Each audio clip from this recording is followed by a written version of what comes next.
والله يدعو إلى دار السلام ويهدي من يشاء إلى صراط مستقيم.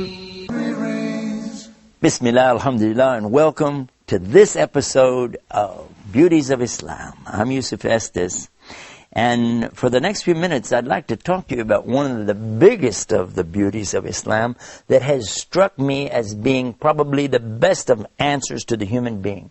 When people come to this point or conjunction in their life, and they say, why are we here? How did we get here? What's it all about? And what is the purpose of my life? And that's what we want to talk about on this episode of the Beauties of Islam. What is the purpose behind everything? First and foremost is to establish that there is a God. Now, we have done a number of programs about that to prove, even scientifically, beyond any shadow of a doubt, Allah exists. There have been scientists who have also come to this same conclusion. But then there are always going to be those who will say that, yes, but according to my logic, I don't understand. I don't see how you can believe in a God. According to my logic. In our other programs, we've discussed this too. But human logic only goes so far. According to the human logic, just 500 years ago, most of Europe was convinced the earth was flat. They didn't know that the Quran had already said it was round 1,400 years ago. But what about 2,000 years ago? What did the people think about the earth? Human logic, you look straight out and the earth looks flat. You don't really see the curve, do you? No, you don't.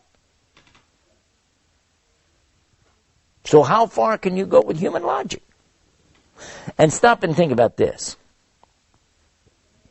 According to our logic, if we had to use just this and not know some of the scientific discoveries, there are a lot of things that, well, just wouldn't work. I remember, for instance, when I was going to school many years ago, they told us according to the aerodynamics of the bee. Now we're talking about a honeybee, zzz, little bee, right?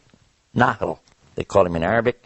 And this little guy, he's kind of fat, kind of big, and he has tiny wings on him. And they said, according to their logic, according to the aerodynamics that they understood of flight, the bee can't fly. I said, the bee can't fly. I was a little boy. I was thinking, the bee can't fly according to your books, according to your teaching, according to your aerodynamic design. A bee can't fly. I said, it's a good thing the bee can't read, because if he read the book and found out he couldn't fly, he'd have to walk to all of the flowers. Human logic? Human logic is nothing more than a reflection of the current mode of thought of the day. People at the time of Plato and Socrates and the great thinkers of old also thought that they knew everything there was to know about everything. But if you want to insist on human logic, I will allow that in our conversation simply because it's logical. And at the same time, I'm going to ask you a question. Who was it, in fact, in the very beginning that came out with this concept of logic anyway? Human logic, the brain, the way we rationalize things, the way we understand things came about from who? The very people I just mentioned. Socrates, Plato, those thinkers. And guess what? You want to accept that? Do you accept it? Yes, they came out. They were the great thinkers. They were the great theologians. Good. Did you know that each and every one of them came to the conclusion there is God? So you want to talk about that? Well, they said it. The people that you're thinking are so great, so brainy, so brilliant. According to their rules of testable evidence, God exists. Now what are you going to say now? So it wouldn't be logical now for you to deny that, would it? If you're going to say I use logic, well, logic says God exists. Now what are you going to say? I recall that there was an incident of a professor who insisted to his students, there's no God. He kept saying, there's no God, there's no God. And when they said, why? Because most of them, they believed. Some were Jewish, some were Christian, some were Muslims. He said, if I don't see it, if I don't hear it, if I can't feel it, if I can't taste it, if I can't smell it, it doesn't exist. And if it doesn't exist, I don't believe in it. It's as simple as that. One of the students tried to argue with him about it. He was saying, well, God is something beyond that. You have to have faith. You have to believe. And he said, why? Why should I believe? How? The boy said, well, I don't know, but we just have to believe. He said, sit down. Another boy stood up and he said, listen, as Muslims, we believe, but we have proof at the same time. He said, proof? What proof do you have? He said, by knowing what God has done and what he's doing, we know he exists. He said, what? What are you talking about? He said, sir, can you see electricity? Well, no, but it still exists. Ah, true. Sir, he said, are you able to hear everything? He said, yes. He said, wait a minute. Aren't there sounds that some animals hear that we can't hear? Well, yes. Okay. Now there's two things. One you can't see, one you can't hear, but you still believe in it, don't you? Well, yeah, but I have evidence. I have scientific evidence. Okay. Now I ask you another thing. Sir, is there such a thing as heat? He said, of course. Everybody knows there's heat. And we measure it as BTUs, British thermal units. He said, sir, is there such a thing as cold? He said, yes, there's such a thing as cold. He said, sir, there's not such a thing as cold. There is no cold. What? What are you talking about? I'm sure you'd like to know the answer to that too. So when we come back from the break, let's find out what the student meant when he said there's no such thing as cold, and then find out how that relates to the rationale of the human and how we can prove there's God. Right here on Beauties of Islam. Sit tight. We'll be right back. Islam is keeping up the pace. Islam is for every race. بسم الله الرحمن الرحيم ذلك الكتاب لا ريب فيه هدى للمتقين وكذلك أوحينا إليك روحا من أمرنا ما كنت تدري ما الكتاب ولا الإيمان ولكن جعلناه نورا نهدي به من نشاء من عبادنا وإنك لتهدي إلى صراط مستقيم صراط الله الذي له ما في السماوات وما في الأرض ألا إلى الله تصير الأمور. And thus we have revealed to you an inspiration of our command. You did not know what is the book or what is faith, but we have made it a light by which we guide whom we will of our servants. And indeed, O Muhammad, you guide to a straight path. The path of Allah, to whom belongs whatever is in the heavens and whatever is on the earth. Unquestionably, to Allah all matters do return.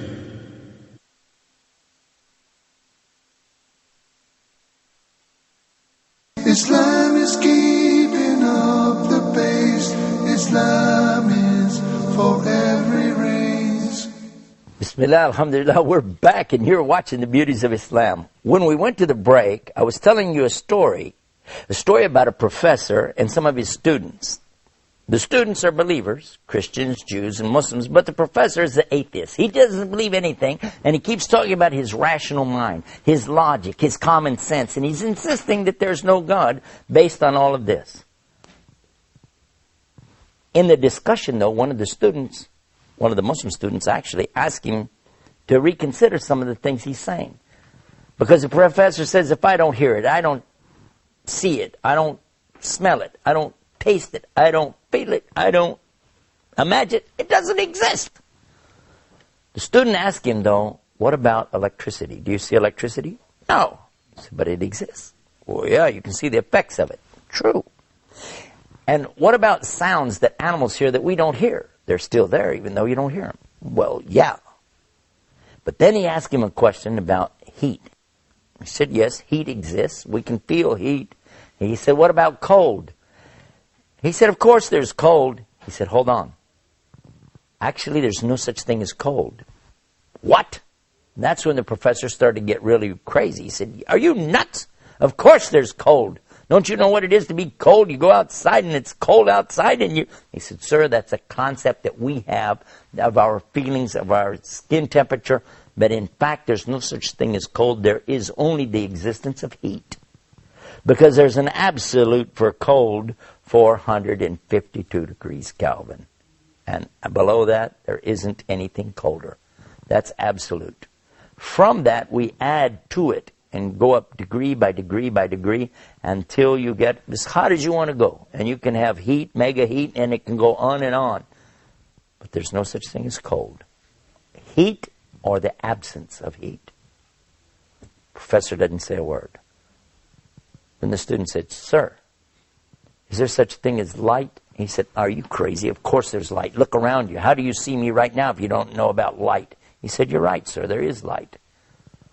Is there such a thing as darkness? He said, where are you going with this? Why are you wasting my time? Of course there's darkness. He said, no, there's not. What?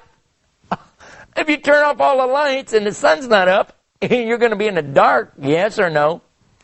Sir, there actually is no such thing as darkness. There is light. But when there is no light, we call it darkness. What? Sir, listen. You can bring light in all forms. You can have candlelight, light from a match, flashlight. You can have megawatts of light, big lights of all kinds. But when you have no light at all, you call it darkness, but in reality, it's still nothing more than what? Absence of light. The professor says, yes, but still I don't see your point. He said, okay, listen. You're saying because you don't see something, you don't hear it, you don't smell it, you don't taste it, you don't feel it, you don't imagine it, it doesn't exist. He said, that's right, and that's what I believe, and now I'm always going to believe that. I said, okay. Sir, has anybody ever seen your brain?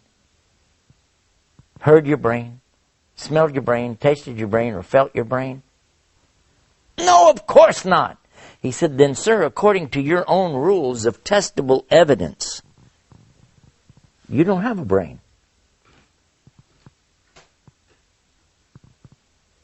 And this is what happens, you see, when a human being tries to take their logic too far. Because, in fact, it's only Allah who has all knowledge. And Allah gives us from that knowledge, and He takes away from that knowledge. When you're born, you start out zero, and Allah begins to give you knowledge. And if you thought that you're the product of generations upon generations of people learning by trial and error, that's totally and completely incorrect. That would be like thinking that we have to reinvent the wheel every generation. We do learn from past mistakes. We do learn what's in front of us to take advantage of it. But just as we would not accept that you have to reinvent the wheel in every generation, you also don't have to reinvent thinking.